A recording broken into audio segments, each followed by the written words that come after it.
But so anyway, today everybody knows, or everybody supposedly knows, that a day starts in the evening. But in the evening, that's a very broad term. It's a broad term, and in the Hebrew, anytime it says sunset in the Hebrew, literally it says goes sun. So bo shemesh, goes sun. Bo is also come, but it can be go. And so the Bible mentions sunset several times in Scripture, but it doesn't give a precise moment of when the day starts. And I think the Creator has purposely made His calendar hard to understand so that people have to dig really deep into the Scriptures to find the answers that they're looking for. The most explicit Scripture out there for how to determine, at least when around the time that the Sabbath starts, and because Nehemiah was angry. He was angry because once they had built the wall, which they tirelessly were building this wall 6 days a week, trying to get their wall up to defend the city, and by the time it was built, he had merchants bringing in animals with burdens on them, and they were coming in selling goods on the Sabbath, and he got really upset about that. And so in verse 19 it says, "And it came to pass that when the gates of Jerusalem began to be dark before the Sabbath," and that's key word, he's talking about when the shadows are starting to get cast from the sun setting before the Sabbath, "I commanded that the doors should be shut." Now, apparently this is not a routine thing for him to do, since it was so important to make a proclamation and say, "I want these gates shut tonight. No exceptions, because I don't want nobody coming in here on the Sabbath with burned animals trying to buy and sell things." And so he commanded that they would not be open till after the Sabbath. "And some of my servants set I over the gates, that there should no burden be brought in on the Sabbath day." And so some people that argue, oh, the day starts at sunrise, will say, well, you know, they were just shutting it because that's what they do every night. But I don't think so. Yeah, I don't. And you know, who would want to lock everybody out of the city or in the city for 12 hours if it's not the Sabbath anyways? So like Judge Judy says, if it doesn't make sense, it's not true, you know. So there's a clue, and I mean that's a pretty big clue, but it doesn't give a precise moment, because as of right now, in about 10 minutes, the sun is going to be beneath the horizon. But right now, I'd say the sun is, half of the sun is visible right now. So is it at horizon, or is it below horizon? Is it 10 minutes after the sun is set? Because, you know, a precise timing of these things is kind of important, and we do find clues in Scripture, especially in the book of Nehemiah, Psalms, and I'm going to get into that in a minute. But the light coming from these heavenly bodies, which is the light, determine or separate daytime from nighttime. So in Genesis chapter 1, when he's going through creation, day 4 comes, and notice that God does not call it a sun or moon. He says light. And that is to put emphasis on their function to serve as lights, to communicate. So when he said that, that's your first clue. Light is the clue to determining how a calendar works. In Nehemiah chapter 4, verse 21, and this is before the wall was built. This is while they're still working on the wall. It says, "So we labored at the work, and half of them held the spears from the break of dawn until the stars came out." Now, when do the stars come out? After the sun sets. At least 20 to 30 minutes after the sun has set. That's when you start seeing the first few visible stars or planets. It's like right now, in 5 minutes, the sun will be totally set, and you walk outside, you won't see any stars. So if they're working on this wall every day, except for the Sabbath, and they're working on it from the morning until the stars begin to shine. And Nehemiah is not an idiot. You know, he's familiar with the Torah. He's familiar with all these concepts. And they ceased their work when the stars began to shine. That's the light. As it says in Genesis 1:14 through 16, he created the great light to rule the day, the lesser light to rule the night, and the stars. That's right. So the thing that separates daytime from nighttime is stars. So in the morning, as the sun comes up, if there's still stars, it's nighttime. As the sun comes up, it brightens up the sky. The stars disappear, and the light of the sun rules, because the heavenly bodies serve as light triggers. These are the triggers of light that communicate when things start and end. So like tonight, we have a new moon, first day of the 7th month. It's a light trigger. The moon is the first sliver right there. There's your light. There's your communicating sign that something has changed. Now I want to read in Joshua chapter 10, verse 26 through 27. It says, "So afterward Joshua struck them and put them to death and hanged them on 5 trees, and they hung on the trees until the evening. And it came about at sunset that Joshua commanded, and they took them down from the trees and threw them into the cave." Now Joshua was no stranger to Torah either. He knew that according to Torah, you can't leave a dead body hanging on a tree at night. And if you read in Deuteronomy, it does not say you cannot leave a dead body on a tree all night. There's no all in Hebrew right there. That's added by the translators. All it literally says, if you look at it in the Hebrew, is body, no tree light, or something like that. There's no in-between verbiage to communicate all night, some of the night, part of the night. It just says night. So that's why they had to break Yeshua, or they broke the criminals that were executed with Yeshua. They broke their legs. They were trying to speed up the death process because they knew that the Sabbath drew near, as it said in the scripture, and they were trying to get these guys dead so that they could hurry up and bury them, because they didn't want the land to be defiled during the high Sabbath by nightfall setting in and people still hanging on crosses.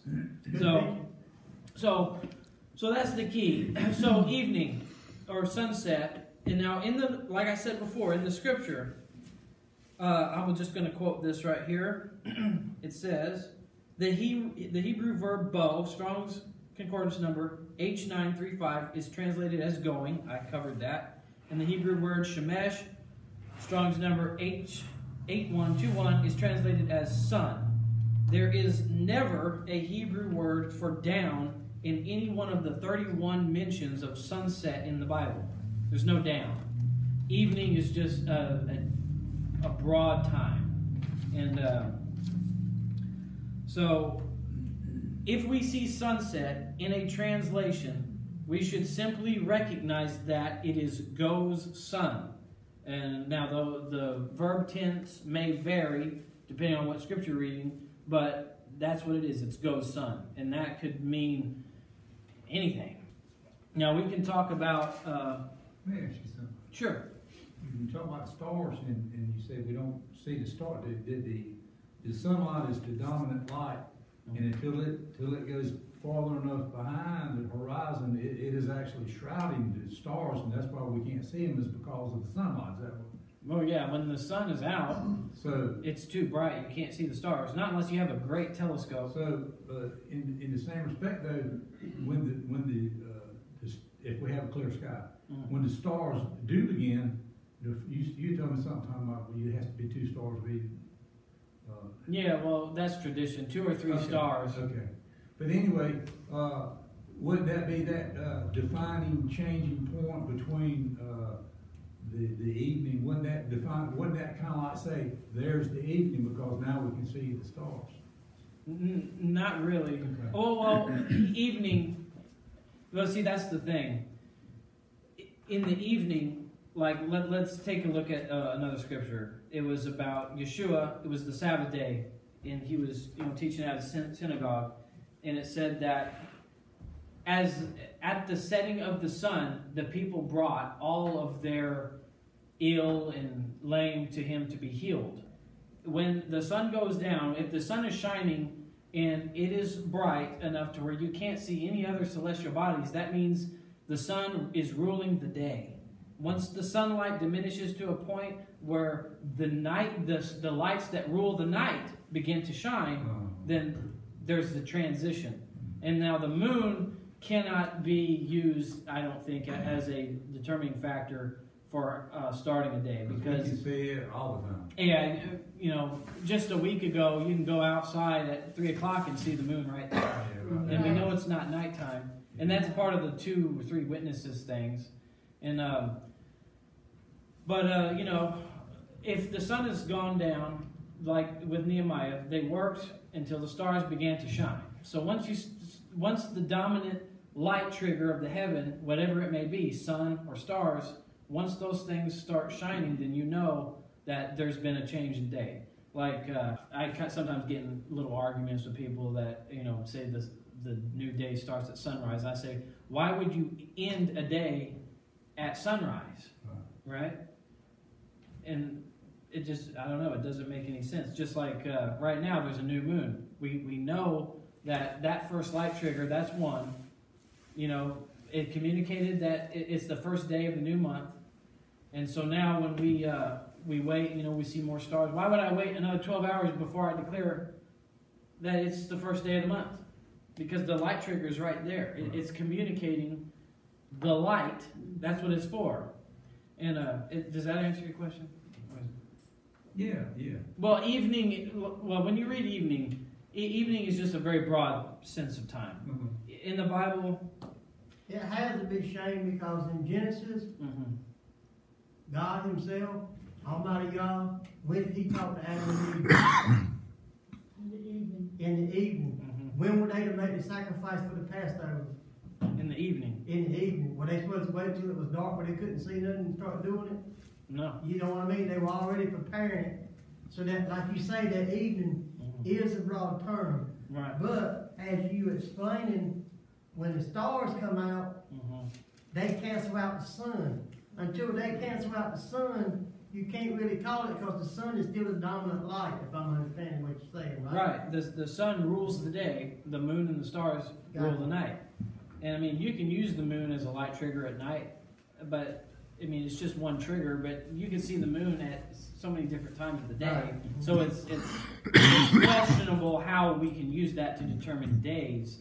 But like in the scripture, it says that these heavenly bodies are for days and years. It doesn't mention months, but I think days falls into month, because how would you know when the first day of the month is? Right. You know, because the days of the month, and then just the weekly days, and then the years, they're all kind of the same thing. And so like in Exodus chapter 14, when Moses is standing there at night, and I know it's at night because that pillar of fire that was separating the Egyptians from the Israelites was there, and he said, the Egyptians that you see today, you will never see again. And he said, what did he say? He said something to the effect of, what Yahuwah will accomplish for you, He will do today. What is that? Exodus 14? I think. So it's in the middle of the night, and here's Moses saying, this is going to happen today. God is going to kill the Egyptians today. But was it day when they crossed the Red Sea? Yeah, it was daytime, not nighttime. So a day can mean lots of things in Scripture. Like Yeshua said, are there not 12 hours in a day? This is a scripture everybody goes running to say, well, you know, there's days can only be 12 hours. That's not true. Yeah. Okay, because the Hebrew word for day can have multiple meanings. It can mean an age, like in that day I will do this and this. He's not talking about one single day. He's talking about multiple days. That's Yom, right? Day, that's Yom. Yep, Yom. And then there's Hayom. Leviticus chapter 23, verse 32, it says right there that you shall keep your Sabbath from sunset to sunset, speaking of Yom Kippur. Now, the sunrise only people are going to say, well, that's just for that day. And I'm like, hold them up. He don't have double standards. Right. I mean, now we can also look at Exodus chapter 12, we can see that the Passover lamb is supposed to be sacrificed, it says, in between the two evenings. Now that is a Hebrew word that's used 11 times in Scripture, but for some reason in that one spot it's only translated one certain way. It basically just means evening, because it's the same words. There's 3 words. It's the same word to use the evening sacrifice. So when they sacrifice in the evening, it's the same word that they used in Exodus 12 for sacrificing the lamb between 2 evenings. Now, between two evenings would be in the middle, somewhere, noon, I don't know. You shall sacrifice, the Passover in the evening. So there's that evening again. So we know it's not at noon or anything. It's sometime in the evening. And there's a lot of teachings about, like, Yeshua died in the 9th hour, which is 3 o'clock, around the same time that the Passover lambs were being slaughtered at the temple. So 3 o'clock could be considered evening. Right. There was a 9 o'clock. There was a 9 o'clock sacrifice too, a morning sacrifice.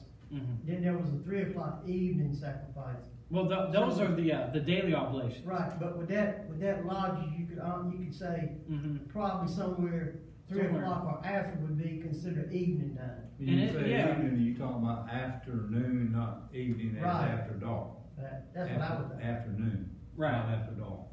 So, like what I was saying, when he's standing there, when Moses was standing there at night and said, "You're going to witness this today," and then in the morning they crossed the Red Sea, and then God wiped them out, that was still considered the same day as he spoke at night and as when God did his thing. Otherwise, Moses would have said, "Witness what he's going to do for you tomorrow, not today." So there's another good proof that the day starts around the evening or starlight. Exodus 12, the timeline. You sacrifice the lamb. You go in your house. They were ready to go with the sandals on their feet, staff in their hand, and they ate the Pesach inside. They didn't go outside. Midnight comes around. We covered this, I think, last year during my Mazarah teaching. Midnight comes around. The death angel pours out of the constellation Scorpio. It goes down. It kills all of the firstborn. And then what happens? They say, "Bring me Moses," right? Moses goes there, and then he says, "Get out of here." It says they left. God brought them out of Egypt by night. So they didn't stick around all day.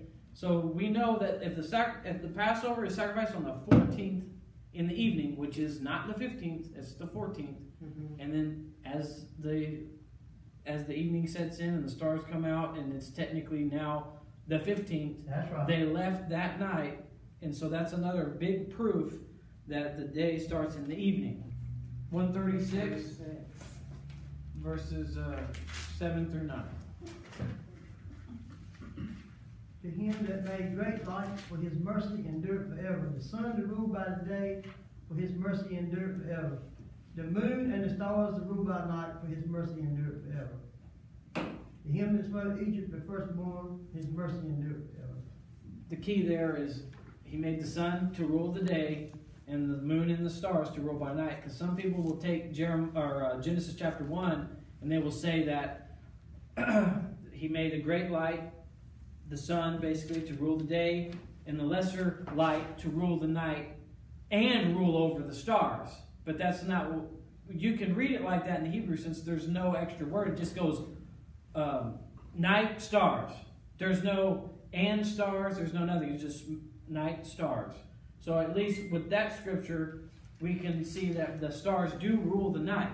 So when daytime is over and stars and the moon are shining, that's when the light is changed. Now Jeremiah chapter 31 verse 35 says, "This is what Yahuwah says, He who appoints the sun to shine by day, who decrees the moon and stars to shine by night, who stirs up the sea so that the waves roar," etc., etc.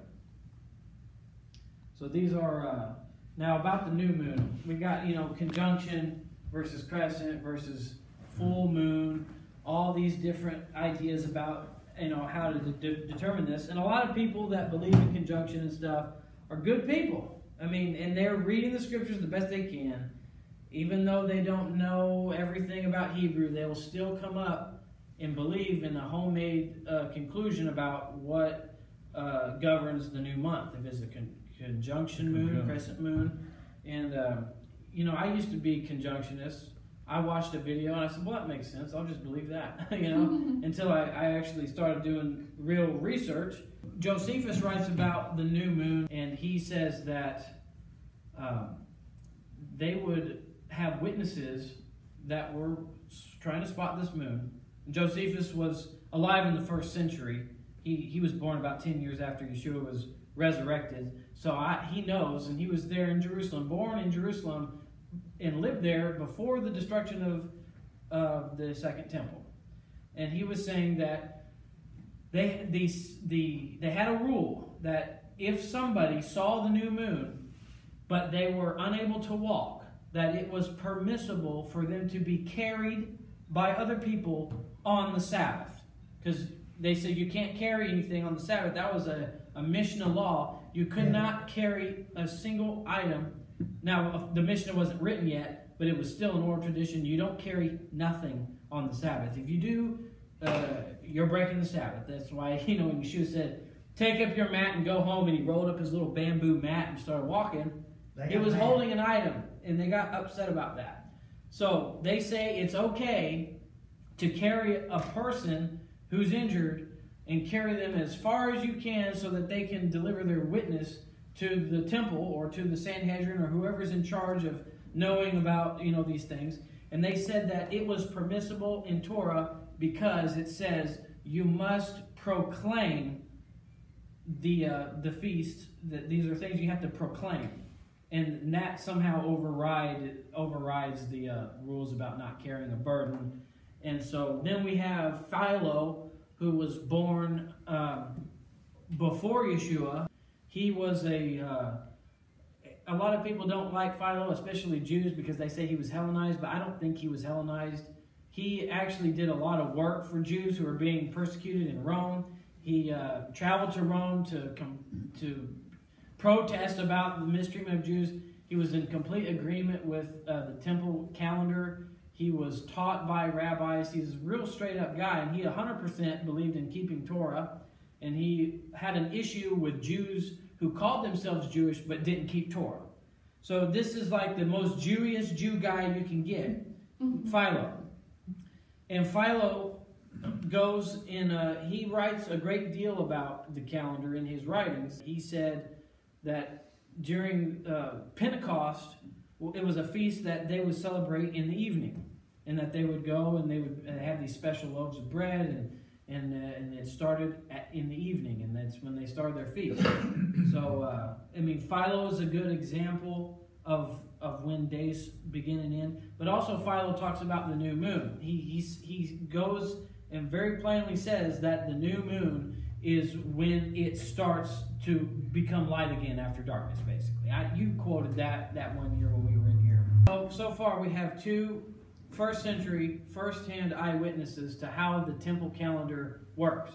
I think so too, yeah. Okay, now when you go to Luke and it says that Yeshua's parents would travel to Jerusalem once a year for Passover as it was a custom of the Jews, all that tells me is that Yeshua's parents were keeping the temple calendar, because they would go to Jerusalem along with everybody else to keep the feast. So they were on the temple calendar at that time. And I know people will say the Sadducees had a different calendar and the Pharisees had a different calendar. I've never read anything in history about that. I believe they were on the same calendar, because there's nothing...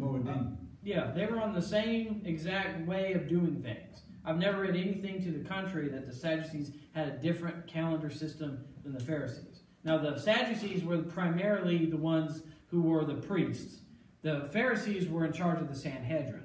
So, now the Pharisees, they did kind of differ in priesthood. Pharisees had their own priesthood, but they were totally outnumbered by the Sadduceistic priests.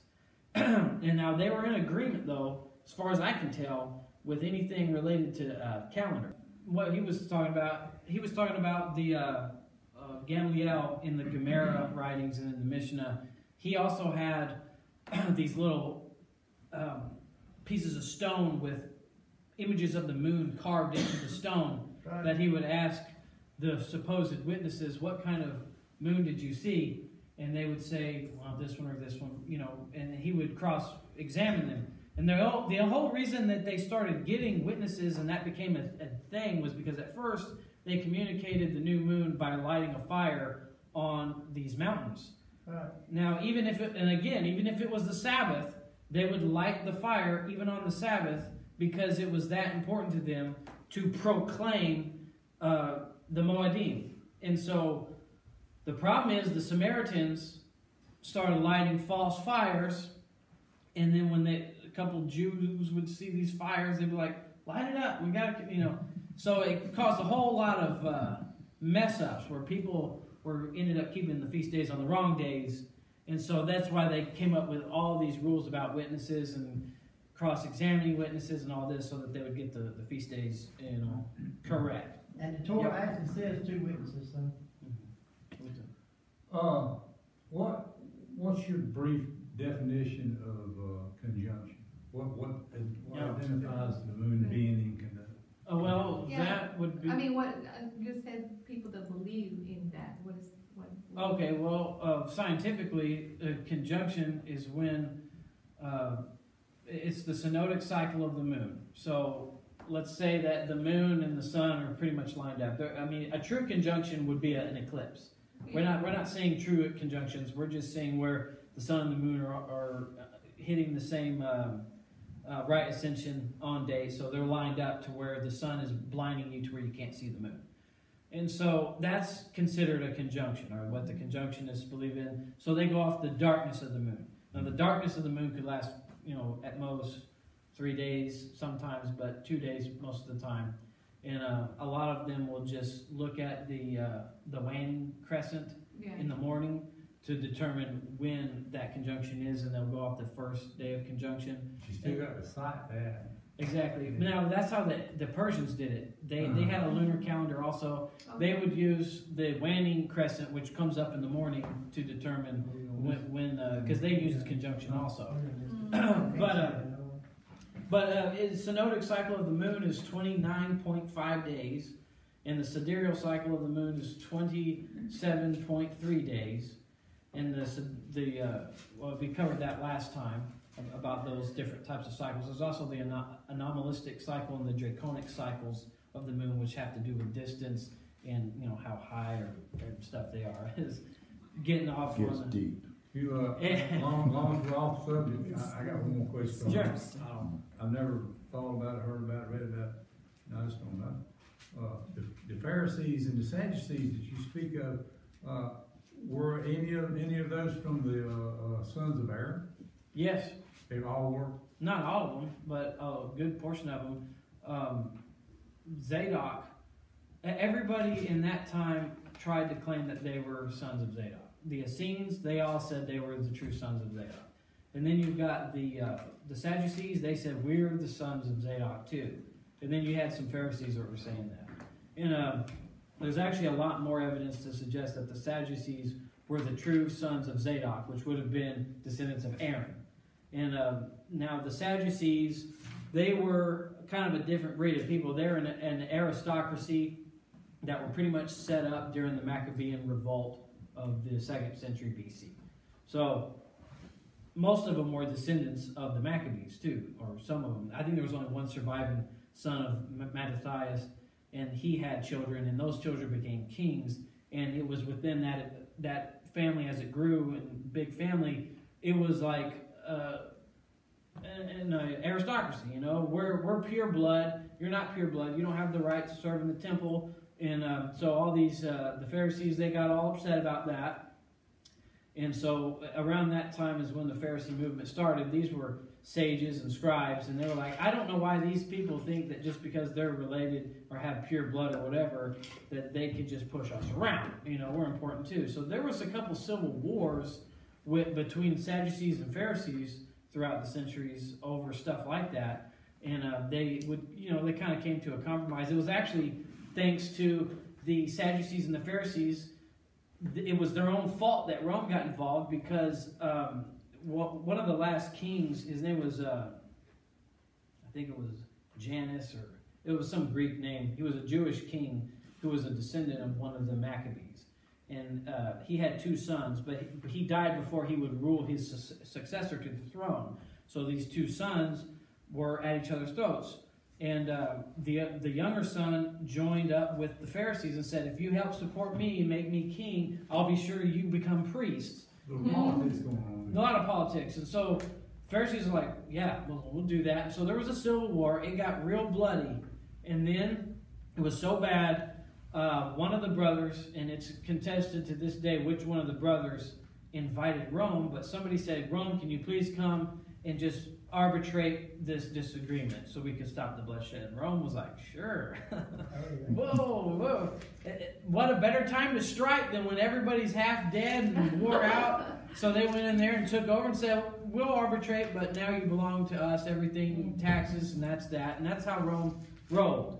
And they were smart for doing that. You know, divide and conquer. Let your enemies kill each other, then you move in and take over the land.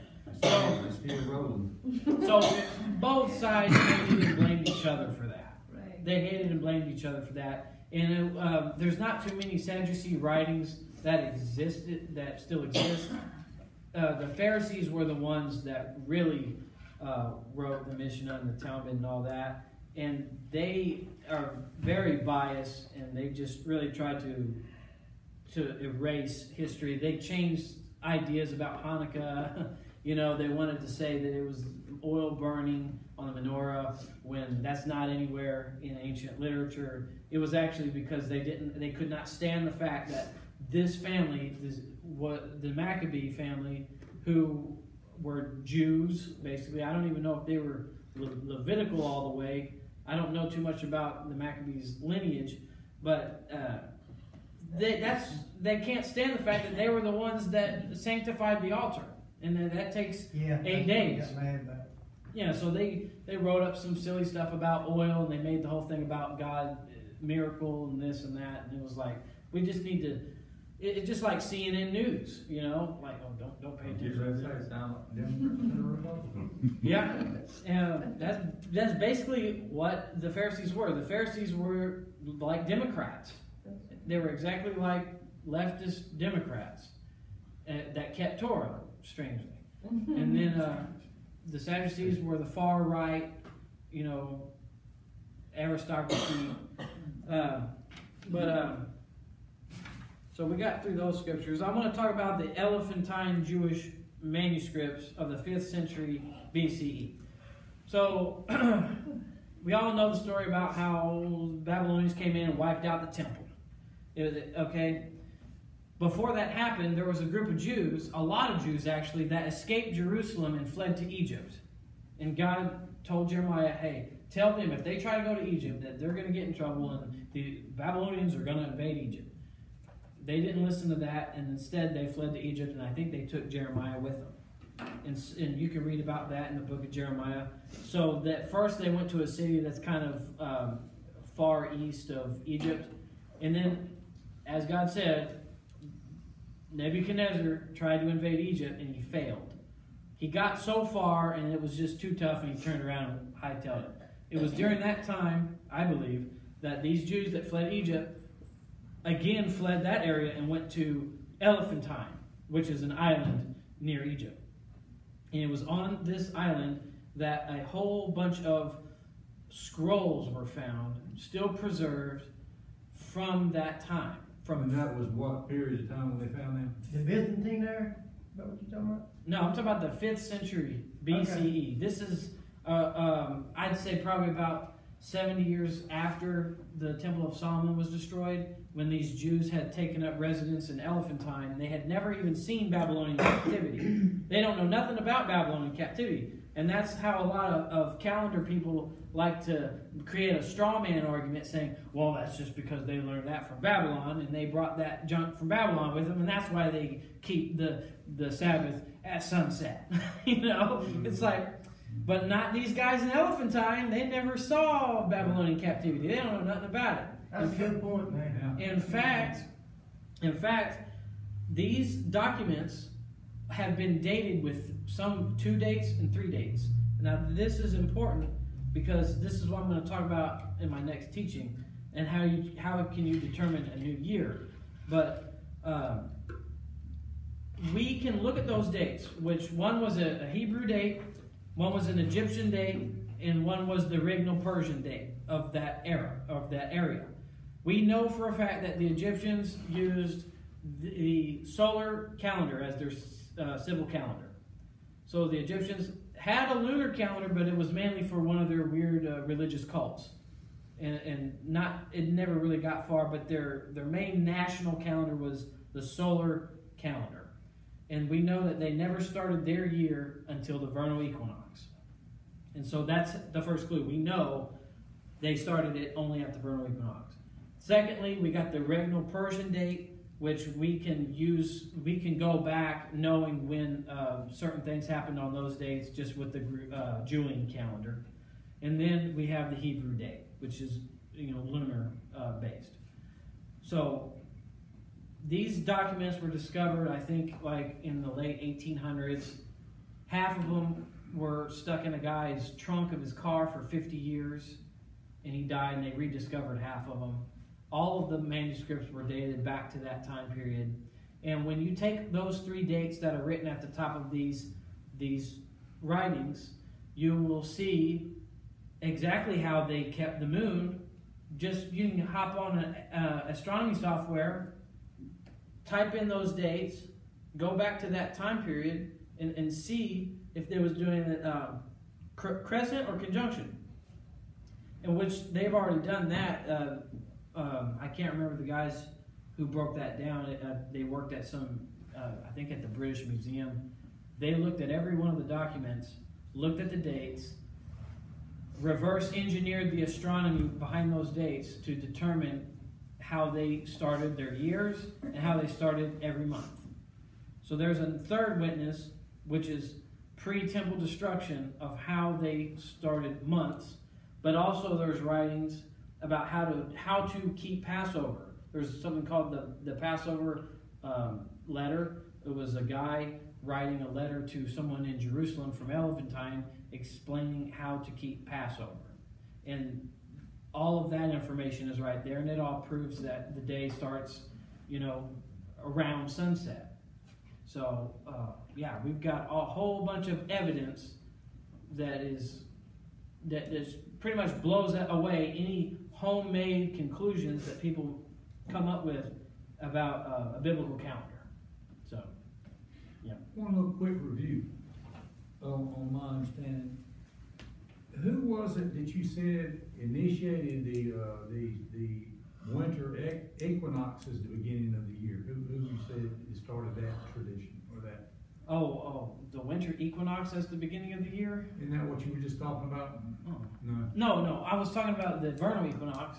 And that is... There's no winter equinox. That's a solstice. Okay, well, I'm talking about the one that happens in the winter. So solar equinox, but the one that we as Christians use it as Jesus' birthday. Basically... Oh, who instituted that? Or who made that? Yeah, who started that? Are you talking about December 25th? Are you talking about the December 25th? No, I'm just saying that it relates to that time of the year. Well, okay. that's been around since the beginning of time with pagan cultures. That's pagans. Right. And what pagans was it that first started that? Was it is Elephantine? No, not Elephantine. Elephantine is just a geographical area of Egypt. It's one of the islands. And it was basically uninhabited. That's why the Jews moved there to escape the Babylonian offensive. Right. So it wasn't there. Now the Egyptians did use their solar calendar, and they didn't start their calendar until the vernal equinox. That was the first day. The Egyptians. After the on the equinox day. or on it? On the day of the equinox, that was the first day of the year for the Egyptians. And that's as we know it now, the January 1st, basically. No. March, April. Yeah, that would back in those days, due to the precession of the equinox's cycle, if you try to use the equinox is the spring and the fall. Yes. Okay. Yep. So you're talking about in the spring they were talking about. Exactly. Okay. And back then I believe it was March 28th. Nowadays it's like March 21st, and that's because the Julian calendar there's nothing to make up for the error of precession. So the farther you go back in time on a Julian calendar, the higher up the equinox is. So like these days, the equinox is around March 21st, March 22nd. Back in those days, it was like March 28th or something.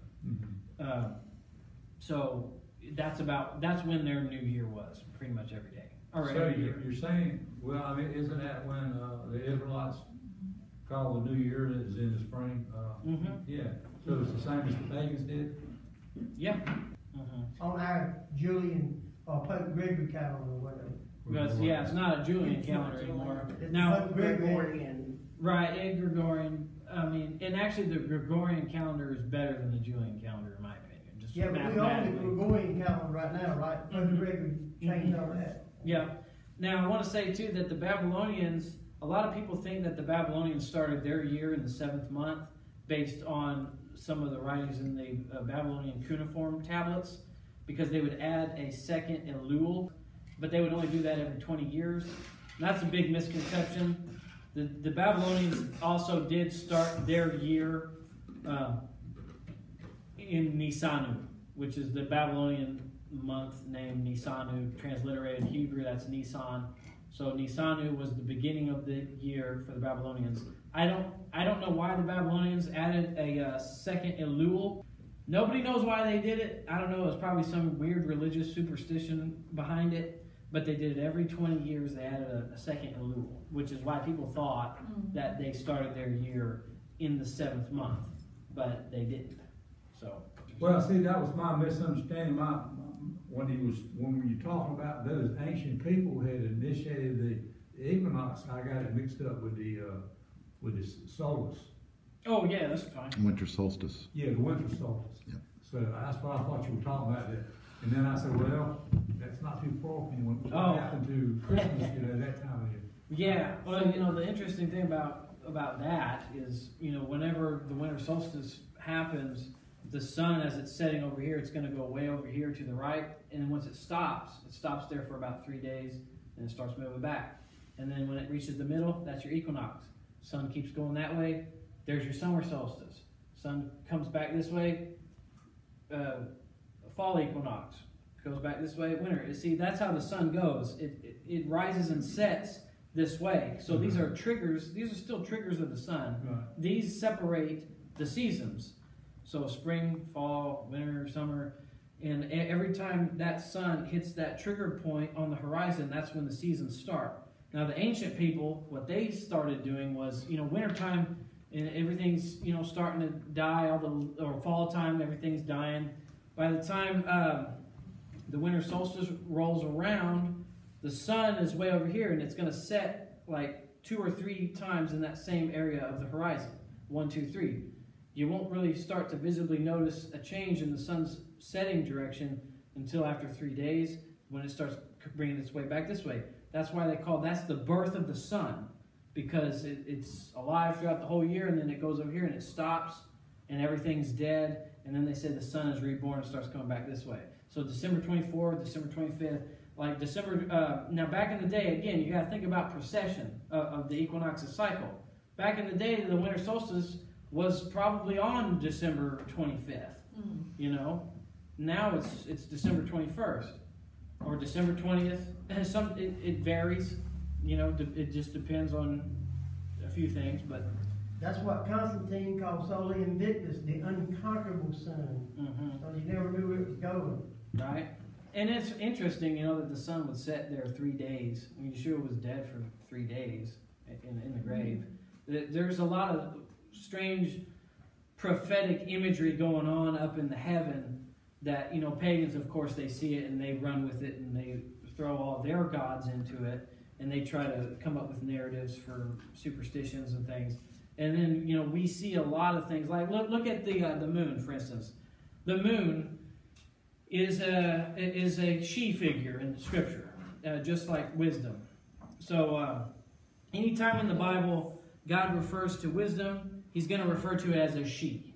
Whenever he refers to, like in Joseph's dream, the sun and the moon and the 11 stars that bowed down to him, the moon was female, the sun was male, and so we can associate wisdom with females, and that's kind of deeper into the Mazzaroth thing. But look at the cycles of the sun, or of the moon for a moment, and compare the cycles of the moon, being a female, to a woman's menstrual cycle. Okay, a menstrual cycle of a woman is 28 days on average. The sidereal cycle of the moon is 27.3 days. Synodic cycle is 29.5 days. So right in between, in the middle, is 28 days. So the moon has a cycle comparable to a woman's menstrual cycle. Now, I mean, when you look at like Passover, it's on the 14th day of the first month. Now, when a woman is done with her menstrual cycle, we know that she's unclean for 7 days, but around that 14th day, she should be in the middle of her ovulation period. So now she's able to get pregnant and produce life. So, you know, and in order for that life to be produced, the sperm and the egg are two separate things. They basically die to create a new life. You know, the sperm definitely dies. So when that egg is fertilized and it creates life and light, you can see that kind of like with Passover. Yeshua died so that we could live, and it's on the 14th day. And so there's weird anatomy. There's stuff about the human anatomy and stars that tie into biblical prophecy. And there's like Psalms 119. It's Psalms chapter 19, verse 1 through 5. The heavens declare the glory of God, and the firmament show his handiwork. Day unto day uttered speech, and night unto night showeth knowledge. There is no speech nor language where their voice is not heard. Their line is gone out toward all the earth, and their words to the end of the world. In them that he has set a tabernacle for the sun.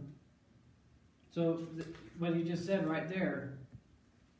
Let me get to the next one, Shane. Which is a bridegroom coming out of his chamber and rejoiceth as a strong man to run a race. His going forth too from the end of the heaven and to the circuit unto the ends of it, and there is nothing hid from the heat thereof. Right. And that whole thing is speaking about astronomy, basically. And so the heavens are in the expanse, declaring the works of his hand. Day unto day pours forth speech. They don't literally talk. They do speak in a universal language that anybody can understand if you understood the geometry and the mathematics of the heaven. And so by studying those things, you'll just start seeing connections to things you never thought were possible. So it truly is like sign language in a sense. Mm-hmm.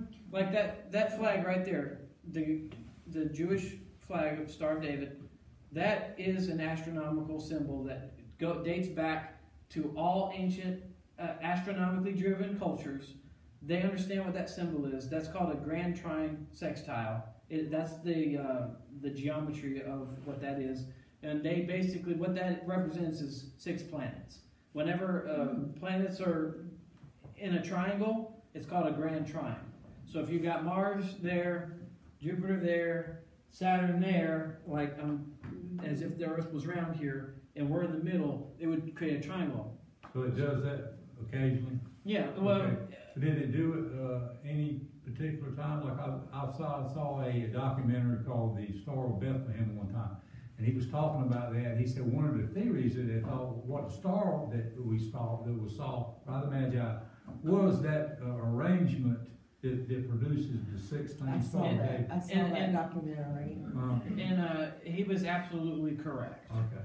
Because actually, there was 2 types of alignments. And this is really crazy because this is very, very rare. There was a grand quintile aspect, which is a 5-pointed star. And then there was a 6-pointed star as well. So we got a grand quintile aspect and a grand trine sextile aspect happening at the same time with those planets at the time Yeshua was born. And that has got to be the rarest of all astronomical configurations ever. And when I saw that, I just about fell out of the back of my chair when I was, studying. And as you look through your astronomy software and wind the time back to when that has happened, did it happen about the time of Christ's birth? Yes. Okay. It was actually that day it happened. That day. He's gonna teach that as a code. Well, a grand trine sextile, all it takes is 1 day and it's gone. A grand trine sextile, most of the time is completed by the moon cycle because it moves so fast and it can be everywhere at once. And the last grand trine sextile we had was in 2013, and you won't see another one of those for 100 years. That's how rare they are. And in ancient cultures, they considered that to be the most harmonious star configuration there was. I mean, when you're getting down into... It's unquestionably a sign in heaven. Yeah, it's a sign. It's the rarest, and it's supposed to be the most harmonious. If we were going to get into the superstition and how how the Magi, I mean, the Magi were the smartest dudes ever, you know, as far as that's concerned. Right, they knew that stuff. And on your part a while ago about the woman's cycle and all that, we got some papers right there, a teaching we did. I think I gave it to you. The birth of a child goes right with the feast days too. On a certain month, he gets developing his hearing on the Feast of Trumpets. Right. You know, it ties right in with the feast days. Right. Well, all of the stars, period. All of the, the Torah, the human body, the stars make up the human body. If you look at it from Aries to Pisces, and that gets really deep, and I know that you saw me on that video talk about that. But when the sun had precessed in its equinox cycle all the way to Aries 0 degrees, which represents that zodiac man, that's when Yeshua was born. So he's like the star child, you know. Everything's in the stars. Yeah, The salvation, everything. If you can understand it like you do, you can explain it like you do. Mm-hmm. If people will listen to what you're saying and get it, your whole life cycle, everything is all, it's all. Right. I mean, even Revelation about this star, that star, is all. I think you call it the zodiac. Yeah, well, that's the Greek word that zodiac, which means zoo animals, but there's not just zoo animals. There's like 3 people up there in that same ecliptic line. I don't know why they call it zodiac, but it's the Mazzaroth in Hebrew. Right. So, but yeah, so I think we can all agree that that stars are a definitive light trigger of the heaven, which communicate when days should end and begin, along with the sun and the moon. So they're part of the whole family, and they have to be used somehow, and that's pretty much the only way I can see on how to use them. And then we know that, you know, a new moon, based on historical evidence at least, because, you know, the Bible, anybody can take one scripture out of the Bible and come to 5 different conclusions about what Psalms 81 verse 3 means, but we only know that in the pre-temple destruction era writings that nobody did conjunction. There's not a single scrap of historical evidence written on paper by anybody pre-temple destruction era that used conjunction as a way to determine the new year in Israel.